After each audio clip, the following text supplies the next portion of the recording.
2005, un moteur français s'apprête à écrire une phrase que personne ne pourra plus jamais répéter.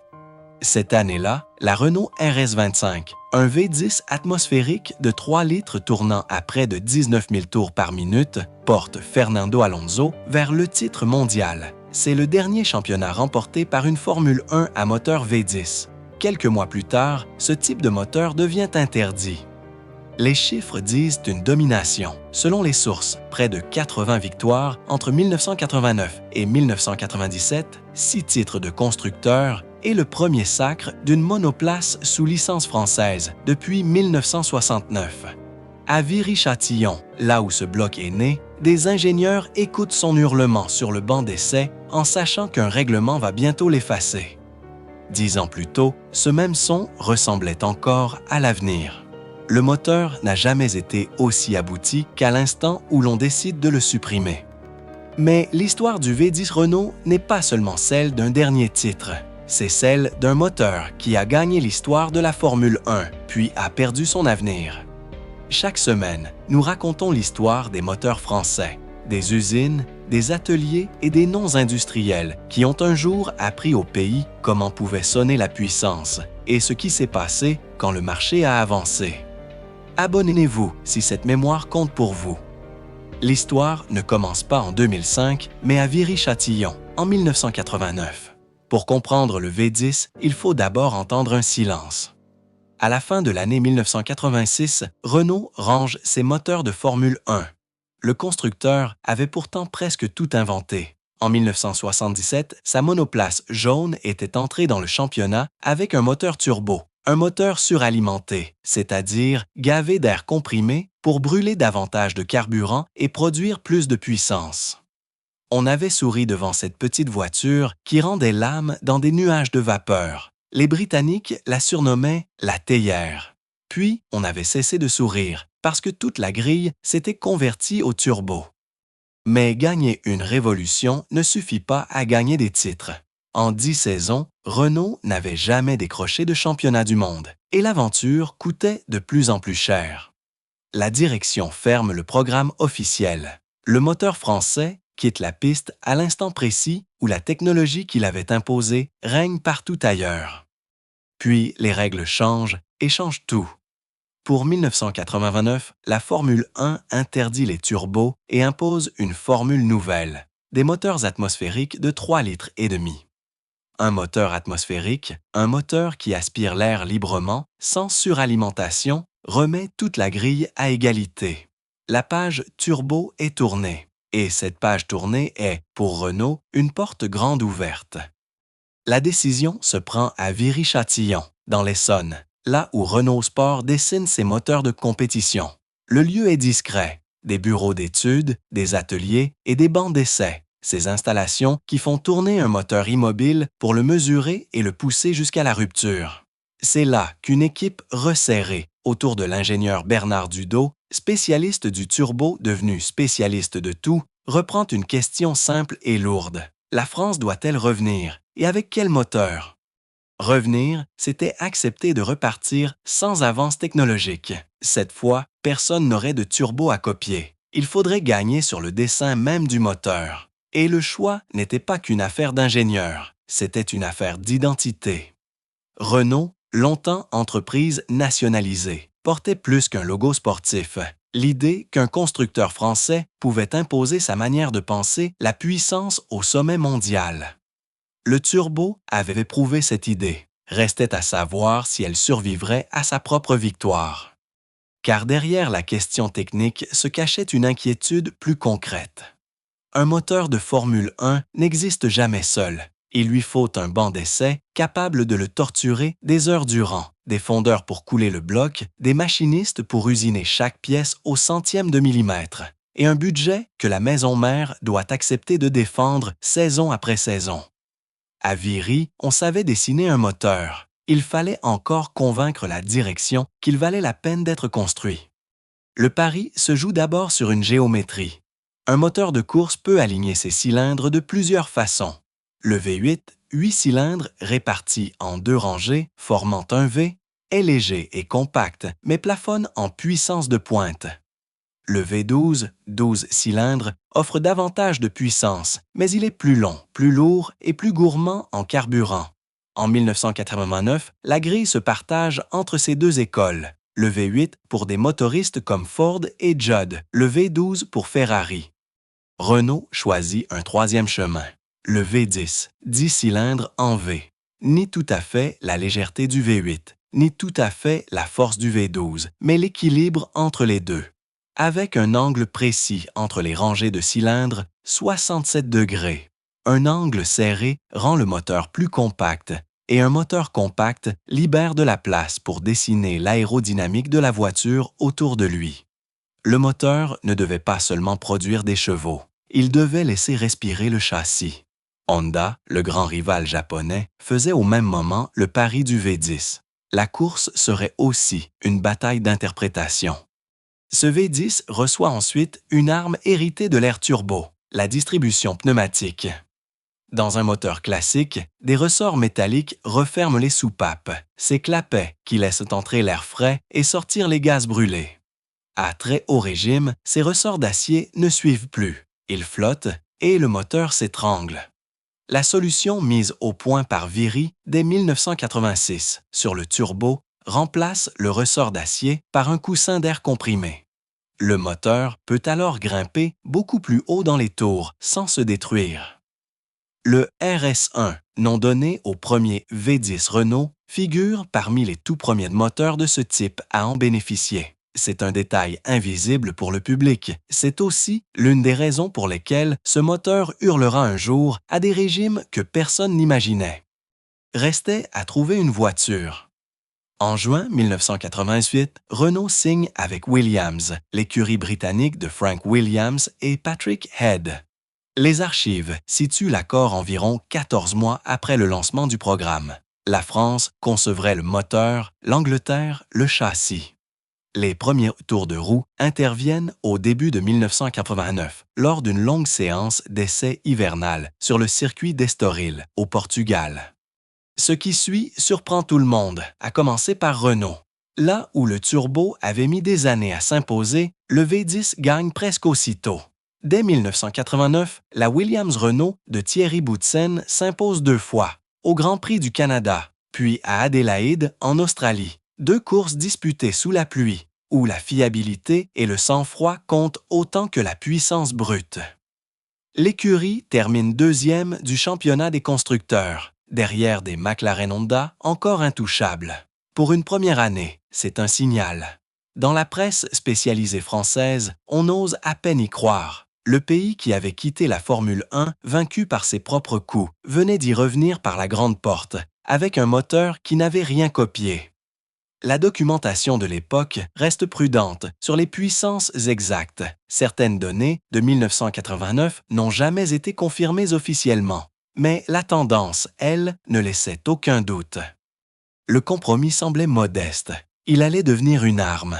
En 1989, le V10 avait surpris. En 1992, il écrase. Entre les deux, il ne s'est pas contenté de progresser. Il a rencontré la voiture qui allait le révéler. Cette voiture s'appelle la Williams FW14, puis, dans sa version aboutie, la FW14B. Elle est le fruit d'un mariage rare entre le moteur français de Viry-Châtillon et l'électronique de pointe de Williams. Car la FW14B n'est pas seulement rapide grâce à ses chevaux. Elle embarque une suspension active, un système piloté par ordinateur qui ajuste en permanence la hauteur et la fermeté des roues pour garder la voiture collée au sol. Le châssis anglais avait besoin de place, de légèreté et d'un centre de gravité bas pour loger toute cette technologie. Le V10 compact à 67 degrés de Renault lui offrait exactement cela. C'est ici que le choix de 1989 révèle sa profondeur. Un moteur étroit et bien dessiné ne se contente pas de pousser. Il laisse le reste de la voiture exister. Là où un V12 encombrant aurait forcé les ingénieurs à d'incessants compromis, le V10 français s'effaçait pour laisser respirer l'aérodynamique et l'électronique. Le moteur avait cessé d'être un simple fournisseur de puissance. Il était devenu un partenaire d'architecture. Le résultat entre dans l'histoire. En 1992, Nigel Mansell, au volant de la Williams-Renault, remporte 9 Grands Prix et décroche le titre mondial dès le 11e rendez-vous de la saison, une domination sans précédent à l'époque. La presse ne parle plus d'un retour réussi, elle parle d'un rouleau compresseur. Le son du V10, aigu et continu, devient la bande-son des dimanches de course. Ce que le V10 apportait aux pilotes se ressentait aussi dans les mains. Un moteur atmosphérique répond presque instantanément à la pédale, sans le temps mort d'un turbo. Là où l'ancienne génération suralimentée arrivait par à-coups brutaux, le V10 délivrait sa puissance de façon linéaire et prévisible jusqu'à des régimes vertigineux. Pour un pilote qui aborde un virage rapide, cette prévisibilité vaut de l'or. Il sait exactement ce que la voiture fera à l'instant où il rouvre les gaz. Pour saisir ce que ce son représentait, il faut imaginer un banc d'essai à Viry. Le moteur y est sanglé, relié à des dizaines de capteurs, poussé pendant des heures à des régimes qui détruiraient n'importe quel moteur de route. Les techniciens écoutent, mesurent, traquent la moindre faiblesse avant qu'elle n'apparaisse un dimanche à 300 km/h. Chaque victoire du week-end était d'abord une victoire dans cet atelier, loin des caméras. Face à Renault, le rival le plus sérieux s'appelait Honda. Le constructeur japonais, qui régnait avec McLaren, avait lui aussi choisi le V10 et remporté les titres des saisons précédentes. Mais à la fin de 1992, Honda se retire de la Formule 1. Le principal adversaire technique de Renault quitte la scène au moment précis où le moteur français atteint sa pleine maturité. La voie se dégageait. Restait une question que tout concurrent se posait. Pourquoi ne pas simplement copier la recette? La réponse tient en un mot. Ce n'était pas qu'un moteur, c'était un système.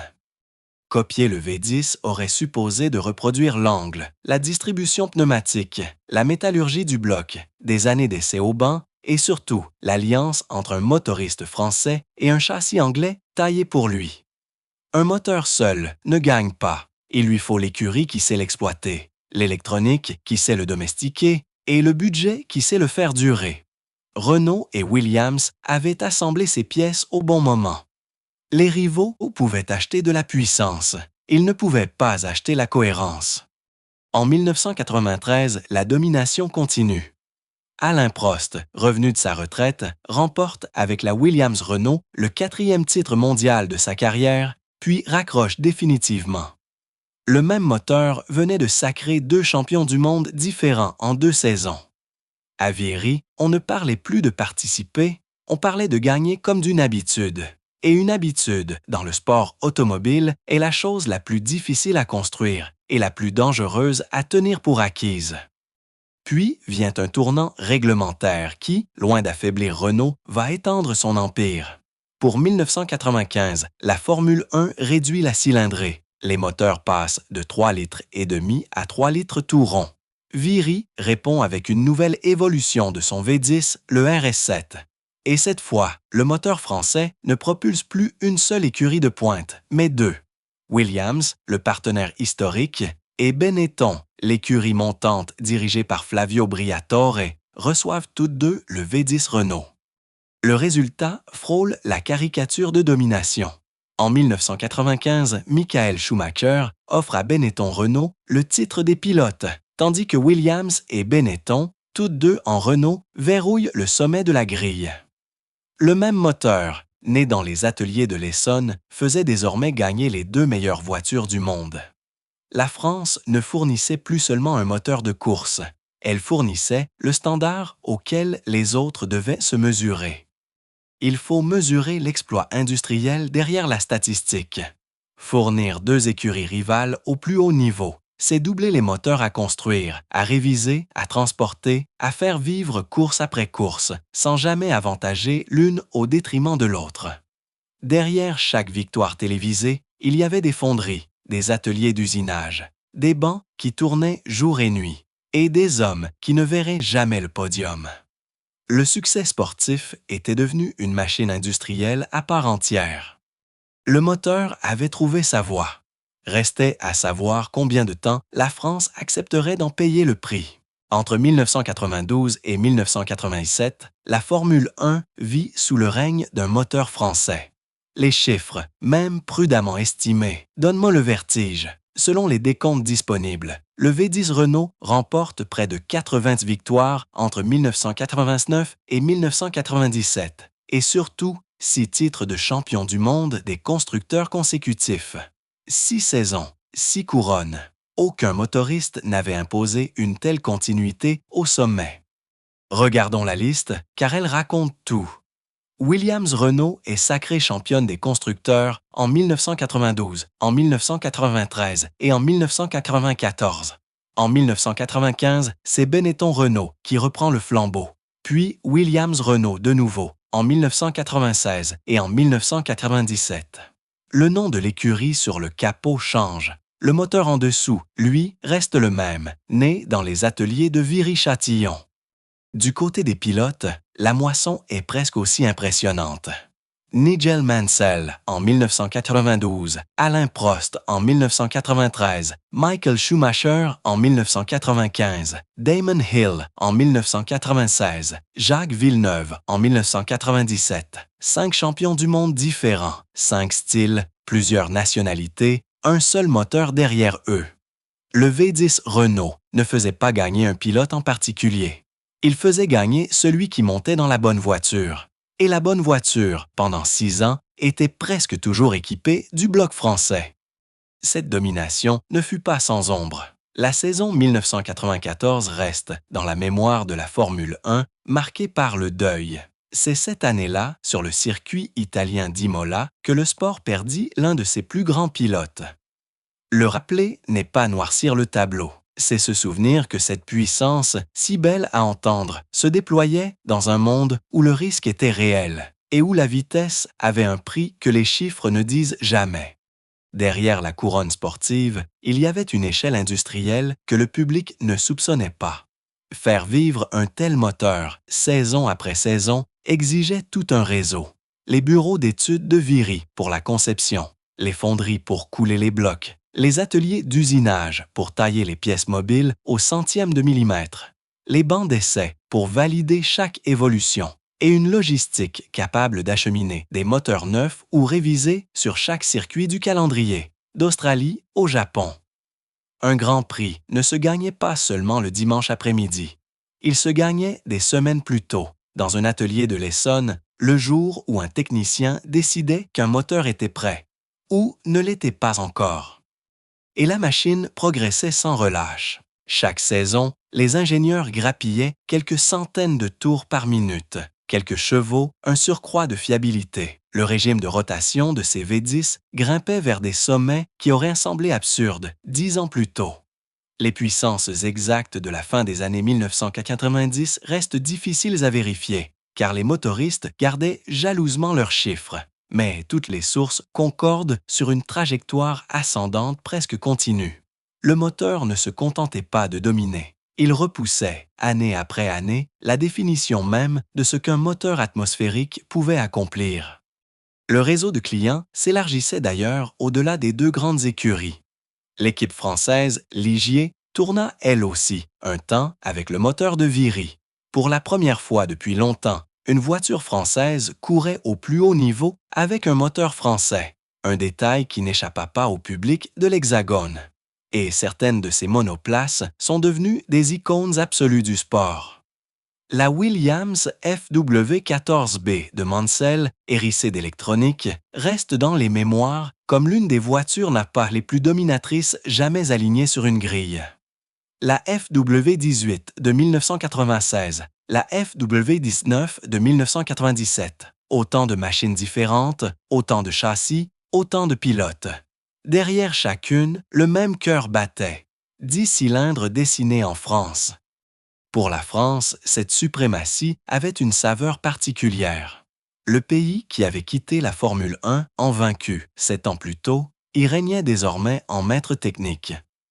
Le mot « Renault » gravé sur un couvre-culasse n'était plus une curiosité, c'était une garantie de performance reconnue par les écuries britanniques elles-mêmes, qui venaient chercher à Viry ce qu'elles ne savaient produire nulle part ailleurs. Mais réduire ces années à des trophées, ce serait passer à côté de l'essentiel.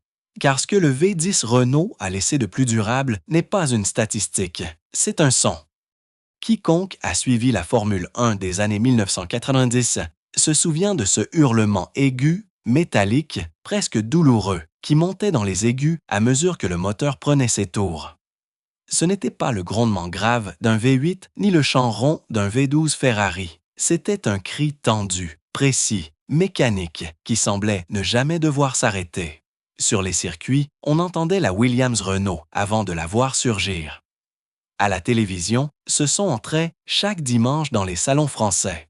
Une génération entière a appris à reconnaître la puissance à cette seule signature sonore, sans avoir besoin de lire un seul chiffre. Des enfants imitaient ce cri dans les cours de récréation. Des passionnés savaient dire, les yeux fermés, qu'une Williams-Renault passait dans la ligne droite. Le moteur avait dépassé le statut d'objet technique. Il était devenu un repère culturel, un son que l'on associait en France à l'idée même de la victoire. C'est ici qu'il faut poser la phrase que toute cette histoire prépare. Dans une France où un moteur pouvait décider du sommet mondial du sport automobile, la puissance n'était pas une abstraction. Elle était métal, carburant, travail d'usine, chaleur, bruit, entretien, risque, fierté nationale et confiance. Un moteur de course français, ce n'était pas seulement des chevaux alignés sur une fiche technique, c'était la preuve, renouvelée chaque dimanche, qu'un bureau d'études de l'Essonne pouvait imposer sa loi au reste du monde.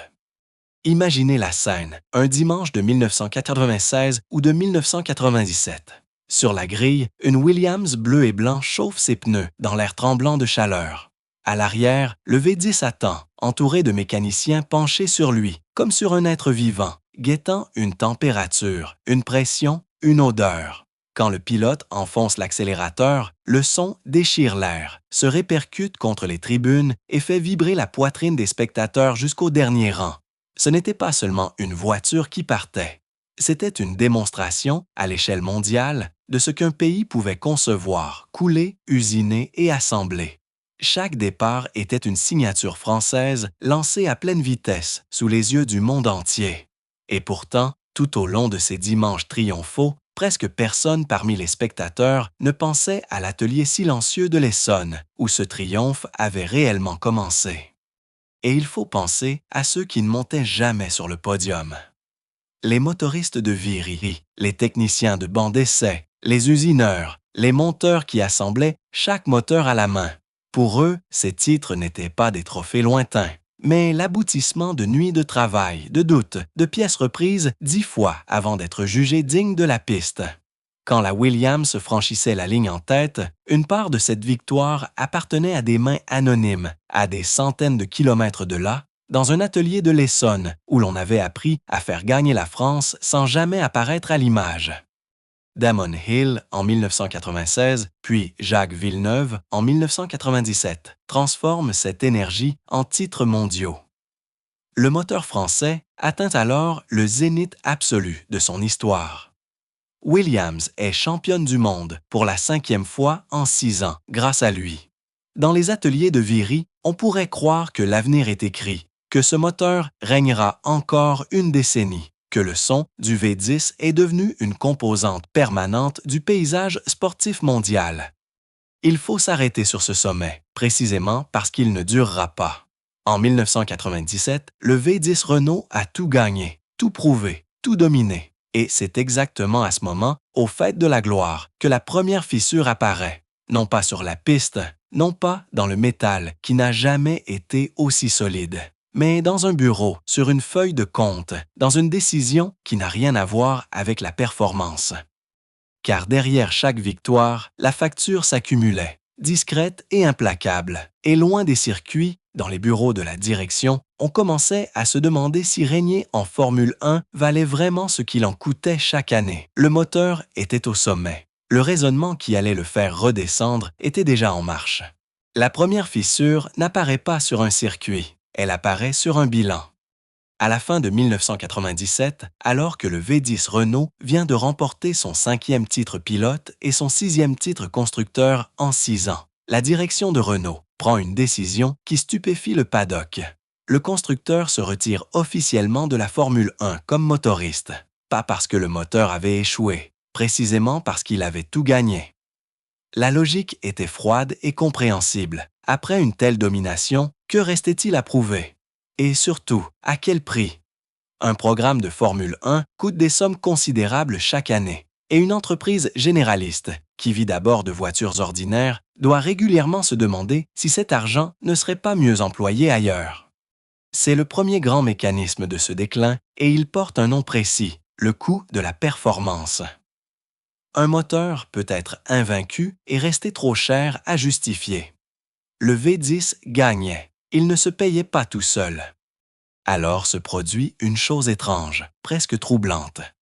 Le moteur ne disparaît pas. Il continue de tourner sur les circuits, mais sous un autre nom.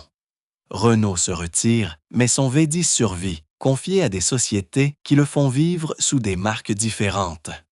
Pendant quelques saisons, à la fin des années 1990, le même bloc issu des mêmes plans de Viry-Châtillon court sous les appellations Mecachrome, puis Playlife, puis Supertech. Le métal est français. Le logo, lui, a changé.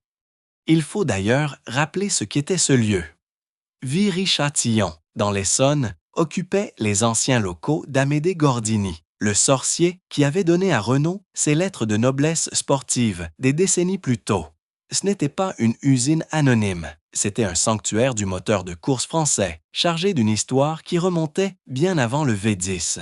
Y ralentir l'activité, même provisoirement, touchait à quelque chose de plus profond qu'une simple ligne de budget. Ce phénomène porte lui aussi un nom, la dilution de la marque. C'est le moment où un nom industriel se sépare de l'objet qu'il a créé. Sur la piste, les initiés savent que ce moteur est un Renault déguisé. Mais pour le grand public, le losange a disparu des capots. Le son est resté le même. L'identité qui l'accompagnait s'est effacée. Une écurie comme Williams, jadis championne du monde avec Renault, se retrouve à courir avec un moteur techniquement dérivé du même V10, mais privé du nom et, peu à peu, de l'investissement de pointe qui l'avait rendu invincible. Car un moteur figé n'est pas un moteur vivant. Sans le budget de développement d'un grand constructeur, un bloc cesse de progresser. Les rivaux, eux, continuent d'avancer. En quelques saisons, l'écart se creuse. Le V10 orphelin, si glorieux quelques années plus tôt, devient un moteur parmi d'autres, honorable mais dépassé. La documentation de l'époque évoque des puissances de l'ordre de plusieurs centaines de chevaux en retrait par rapport aux meilleurs. Le rouleau compresseur français était devenu un simple concurrent. Le contraste était saisissant. En 1997, Williams-Renault dominait le monde. 2 ans plus tard, la même écurie alignait une voiture équipée d'un V10 rebaptisé Supertech, développant, selon les données publiées, autour de 780 chevaux. Honorable, mais loin des sommets. Le moteur qui avait fait trembler la Formule 1 n'était plus qu'un client parmi d'autres. Le déclin, ici, ne fait pas de bruit. Il se lit dans les résultats, dimanche après dimanche, NS des points qui ne viennent plus et des podiums qui s'espacent. Et derrière ce retrait, il y avait des hommes. Se retirer de la Formule 1, ce n'est pas seulement fermer un programme sur un tableau de compte, c'est réaffecter des ingénieurs, ralentir un atelier, laisser refroidir des bancs d'essai qui, quelques mois plus tôt, tournaient nuit et jour pour préparer une victoire. Le savoir-faire ne disparaît pas d'un coup, mais il se met en veille. Et un savoir-faire en veille est un savoir-faire fragile. Puis vient un retournement que peu avaient anticipé. Renault, qui s'était retiré par calcul, décide de revenir par ambition. En 2000, le constructeur rachète l'écurie Benetton, installée à Enstone, en Angleterre. 2 ans plus tard, en 2002, l'équipe est rebaptisée Renault F1 Team. Le losange revient sur les capots et le nom Renault réapparaît sur le moteur.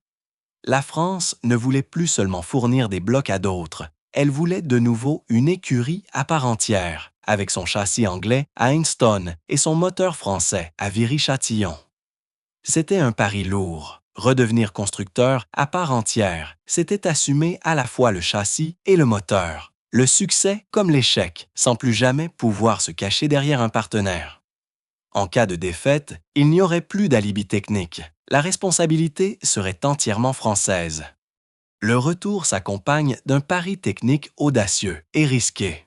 Pour gagner en performance, les ingénieurs de Viry conçoivent un V10 à très grand angle, 111 degrés entre les deux rangées de cylindres, une ouverture inhabituelle. L'idée, abaisser au maximum le centre de gravité du moteur et donc de la voiture pour améliorer la tenue de route. Sur le papier, c'est brillant. Dans la réalité, ce moteur très ouvert se révèle délicat. Problème de vibration, de rigidité, de fiabilité. Le pari, trop extrême, doit être corrigé. Viry finit par revenir à un angle plus classique, plus sage, plus solide. Les premières victoires de ce nouveau chapitre arrivent malgré tout. En Hongrie en 2003, puis à Monaco en 2004. Le moteur français réapprenait à gagner. Mais le compte à rebours, sans que personne ne le sache encore, avait déjà commencé. Et puis, il y eut 2005, la dernière grande flamme. Cette année-là, Viry-Châtillon présente une nouvelle évolution de son V10, le RS25, un 3 litres qui, selon les sources, développe environ 800 chevaux et tourne à près de 19 000 tours par minute. Un régime que les pionniers de 1989 auraient jugé impossible. Installé dans la Renault R25, confié à Fernando Alonso et à Giancarlo Fisichella, ce moteur va offrir à la France un sacre historique. Alonso devient champion du monde des pilotes. Renault, champion du monde des constructeurs. C'est le premier titre mondial pour une monoplace sous licence française depuis la Matra de 1969, plus de 3 décennies plus tôt. Pour la France, ce sacre de 2005 avait le goût d'une revanche. Le pays qui avait tout gagné dans les années 1990, puis s'était effacé, revenait au sommet avec sa propre écurie et son propre moteur. Dans les ateliers de Viry, on avait de nouveau le droit de fêter un titre mondial construit à la maison. Peu de gens, ce soir-là, imaginaient que ce serait le dernier du genre. Il faut mesurer l'ironie de ce moment. Le V10 Renault n'a jamais été aussi abouti qu'en cette saison 2005.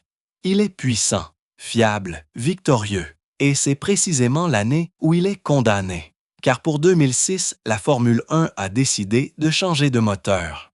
Une nouvelle réglementation impose l'abandon du V10 au profit d'un V8 plus petit de 2,4 litres. Le RS25 gagne le titre et devient, dans le même souffle, le dernier moteur V10 à remporter un championnat du monde. Le son, qui avait défini une décennie entière, allait devenir illégal. Les passionnés, eux, l'ont compris tout de suite. Dès les premiers essais, de 2006, une même remarque parcourut les tribunes. Le nouveau son, celui du V8, était différent, encore aigu, mais plus mince, moins ample, moins habité. Quelque chose s'était perdu, que les chiffres de performance ne rattrapaient pas. On peut légiférer sur une cylindrée. On ne légifère pas sur la nostalgie qu'un bruit laisse derrière lui. Ici, il faut être juste et précis. Le V10 n'a pas été vaincu sur la piste. Il a été retiré par un règlement. Et ce règlement obéissait à des raisons que l'on peut comprendre, même si elles brisent le cœur des passionnés. Les moteurs étaient devenus extraordinairement puissants, donc rapides, donc dangereux. Ils coûtaient des fortunes. La Formule 1 cherchait à maîtriser les vitesses, à réduire les dépenses et, plus tard, à répondre à une exigence nouvelle, celle d'une image plus sobre, plus économe, plus en phase avec une époque qui commençait à compter le carburant et les émissions. Le passage au V8, puis bien plus tard aux moteurs hybrides, n'était pas une attaque contre la France, c'était un changement de monde. Simplement, ce changement de monde n'avait plus de place pour ce cri particulier. Le déclin qui suit est plus lent, plus sourd, plus difficile à filmer, car il ne s'agit plus d'un moteur, mais d'une trajectoire. Renault continue en Formule 1 avec le V8, puis, à partir de 2014, avec une génération entièrement nouvelle, des moteurs hybrides à turbo, associant un petit moteur thermique à des systèmes électriques récupérant l'énergie. Sur le papier, la France restait dans la course. Dans les faits, Viry peine à retrouver son ancienne magie face à des rivaux comme Mercedes. Les années passent, marquées par des difficultés techniques et un écart de performance persistant. Le moteur français ne fait plus peur, il court après les autres. Puis vient l'ultime bascule, la plus lourde de sens. En 2021, l'écurie change de nom et devient Alpine, du nom de la marque sportive du groupe. Et quelques années plus tard, la décision tombe, froide et rationnelle. Le groupe Renault choisit d'arrêter la construction de ses propres moteurs de Formule 1. Développer un bloc de course coûtait, selon les estimations rapportées, plus de 100 millions d'euros par an pour des résultats jugés insuffisants. À la fin de la saison 2025, après près d'un demi-siècle de présence, l'usine de Viry-Châtillon cesse de produire des moteurs de Formule 1. À partir de 2026, l'écurie Alpine s'aligne avec un moteur Mercedes. L'usine, qui avait appris au monde comment un V10 français pouvait hurler, ne construit plus de moteurs de course. La décision a suscité l'inquiétude et la colère d'une partie des salariés de Viry, attachés à un savoir-faire bâti sur des décennies. Le site doit être transformé en centre d'ingénierie de pointe pour les voitures de route et les technologies électriques. La mémoire reste, la fonction, elle, change. L'image la plus juste de cette fin n'est ni un accident ni une faillite. C'est un dernier moteur, assemblé une ultime fois dans les ateliers de Viry, monté dans une Alpine qui ne se battait plus pour la victoire mais pour l'honneur, portant sur ses épaules près d'un demi-siècle d'histoire. Pas de triomphe d'adieu, pas de miracle de dernière minute.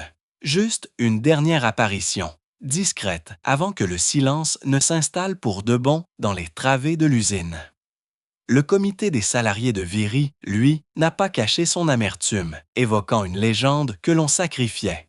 Renault y voyait une décision rationnelle, presque inévitable. Une partie de ses ouvriers y voyait la fin d'un monde. Les deux avaient raison, chacun à sa manière, et c'est peut-être cela, la véritable définition d'un déclin. Résumons ce long effacement en quelques battements. Le moteur tournait encore. Renault s'est retiré. Le logo a disparu du bloc. Le losange est revenu. Le titre est tombé en 2005. Le règlement a changé. Le V10 est devenu interdit. Le son s'est éloigné. L'usine a fini par poser ses outils. Le monde qui avait rendu ce cri nécessaire avait avancé. Alors, que reste-t-il aujourd'hui du V10 Renault? Commençons par une vérité qui nuance tout le reste. L'Empire n'est pas mort en 2005. Il s'est transformé. La lignée de moteurs née à Viry-Châtillon ne s'est pas arrêtée avec le dernier V10. Elle a continué sous la forme du V8, puis de l'hybride. Et c'est ici que se cache le détail le plus surprenant de toute cette histoire. Au début des années 2010, ce même savoir-faire français, désormais coulé dans un V8, propulsa l'écurie Red Bull vers 4 titres mondiaux consécutifs. Le nom sur le capot était autrichien. Le cœur, une fois de plus, venait de l'Essonne. Le son avait changé. La parenté technique, elle, avait survécu. Il y a plus discret encore. Rappelez-vous cette distribution pneumatique, ce coussin d'air qui remplaçait les ressorts métalliques et permettait au moteur de monter si haut dans les tours. Ce qui était une audace française à la fin des années 1980 est devenu depuis une norme dans les moteurs de course du monde entier. Le V10 Renault n'a pas seulement gagné des courses. Il a laissé, dans la mécanique moderne, une empreinte que presque personne ne remarque, mais que tout ingénieur connaît. Reste la mémoire vivante, celle qui se touche et s'entend, car le V10 n'existe plus en compétition, mais il n'a pas totalement disparu. Dans des musées, dans des collections privées, dans des ateliers de passionnés, des blocs Renault reposent, entretenus, choyés, parfois remis en marche pour une démonstration. Il arrive qu'une ancienne monoplace ressorte le temps d'un week-end et que le hurlement du V10 déchire de nouveau l'air devant un public qui, cette fois, sait qu'il écoute un fantôme.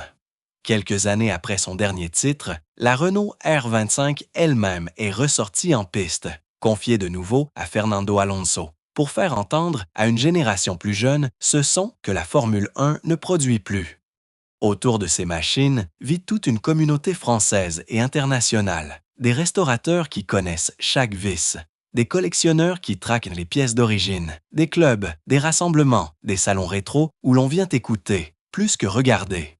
Il existe même des ingénieurs à la retraite, d'anciens de Viry, capables de raconter par le menu comment tel moteur était réglé, pourquoi telle évolution avait échoué, ce que l'on ressentait quand un bloc tenait enfin la distance sur le banc. Leur mémoire orale est un patrimoine aussi précieux que le métal lui-même, et bien plus fragile, car elle ne se conserve pas derrière une vitrine. Ce n'est pas seulement de la nostalgie. Un ancien bloc V10 Renault, derrière une vitrine ou sur l'établi d'un restaurateur, est un argument physique sur une époque précise. Il raconte un moment où la France ne voulait pas seulement participer à la Formule 1, mais y imposer une idée technique. Il rappelle qu'un bureau d'études de l'Essonne a un jour dicté sa loi aux plus grandes écuries du monde, avec un moteur qui n'avait rien copié. Il prouve qu'un objet peut être à la fois obsolète et irremplaçable. On peut interdire un moteur. On ne peut pas effacer ce qu'il a signifié pour ceux qui l'ont conçu, piloté, entendu ou simplement aimé. Et le lieu, Viry-Châtillon, existe toujours. Mais sa mission change.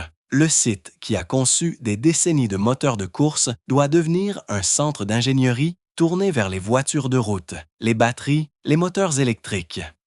Le savoir-faire ne s'éteint pas. Il se réoriente vers un autre monde, celui de l'électrification, où la puissance ne se mesure plus au hurlement, mais au silence. Les mêmes ingénieurs, les mêmes murs, une toute autre définition de ce que signifie faire avancer une machine. C'est peut-être là le sens le plus profond de cette histoire.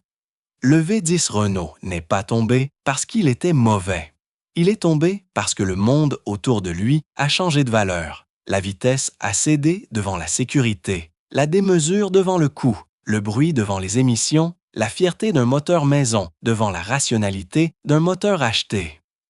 Aucune de ces bascules n'était absurde. Ensemble, elles ont simplement rendu inutile une certaine manière de penser la puissance, une manière bruyante, coûteuse, magnifique, profondément française. La France n'a pas cessé d'avoir besoin de moteurs, elle a cessé d'en avoir besoin de cette manière-là. Alors, imaginez, pour finir, une scène très simple. Quelque part, en France, dans la lumière tamisée d'un musée ou sur l'établi d'un atelier discret, un bloc V10 Renault repose, immobile. Les carters portent encore la trace des mains qui l'ont assemblé. Le métal est froid, silencieux, patient. Les 10 cylindres, jadis capables de tourner à près de 19 000 tours par minute, se taisent désormais pour toujours. Il ne rugit plus. Il n'a plus besoin de rugir. Il attend seulement qu'on se souvienne de l'époque où toute une nation reconnaissait, à ce seul cri, le son de la victoire. Si cette histoire vous a touché, abonnez-vous à la chaîne. Chaque semaine, nous faisons revivre la mémoire des moteurs français, de leurs usines et des hommes qui les ont construits. Et à la prochaine Éconhistoire.